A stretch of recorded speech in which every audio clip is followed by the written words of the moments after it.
Hello everyone. Over థింకింగ్ని ఎలా తగ్గించాలి? Piece of mind కోసం ఒక సింపుల్ అప్రోచ్. మనం ఓవర్ థింకింగ్ ఎందుకు చేస్తామో తెలుసా? చాలాసార్లు ప్రాబ్లం వల్ల కాదు, జస్టిఫికేషన్ వల్ల. మనల్ని ఎవరో బ్లేమ్ చేసినప్పుడు మొదలవుతుంది. అది ఆఫీస్లో కావచ్చు, ఇంట్లో కావచ్చు, లేదా ఫ్రెండ్స్లో కావచ్చు, ఎవరైనా కావచ్చు.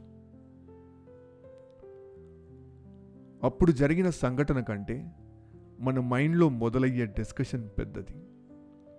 నేను తప్పు చెయ్యలేదు, అలా ఎందుకన్నాడు, నేను ఇలా చెప్పి ఉండాల్సింది, రేపు కలిస్తే ఇలా ఆన్సర్ ఇస్తాను అని అదే థాట్ని మళ్ళీ మళ్ళీ రీప్లే చేస్తూ ఉంటాం.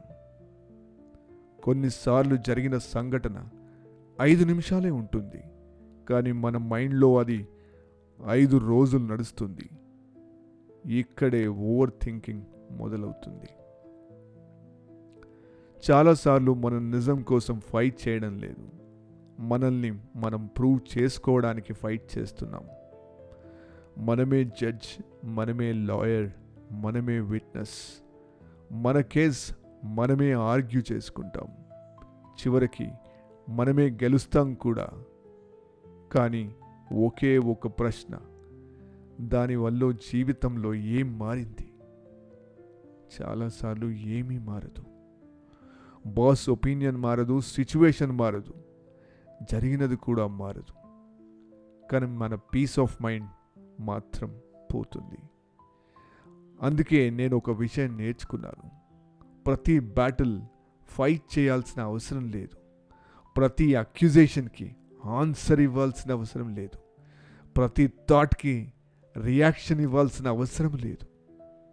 కొన్నిసార్లు okay, noted, move on, sorry, take it easy అనడం కూడా మెచ్యూరిటీ.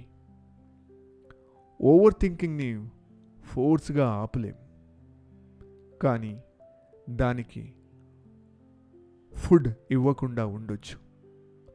థాట్ వచ్చిందనుకోండి, కొంచెం డీప్ బ్రీత్ చేయండి. మనసులో ఒకసారి చెప్పుకోండి, ఈ థాట్ నాకు ఉపయోగపడటం లేదు. అంతే. తరువాత మీకు ఇష్టమైన పనిలోకి వెళ్ళండి. ఎందుకంటే మన అటెన్షన్ ఎక్కడికి వెళ్తే మన ఎనర్జీ అక్కడే వెళ్తుంది.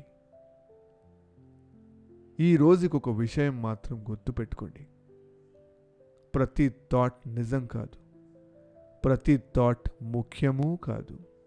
కొన్ని థాట్స్ని వచ్చాయి, వెళ్ళిపోయాయి అని వదిలేయడం కూడా ఒకే ఒక స్కిల్. ఇది నా అనుభవం. మీ అనుభవం ఏంటి? కమెంట్స్లో పంచుకోండి. Thank you.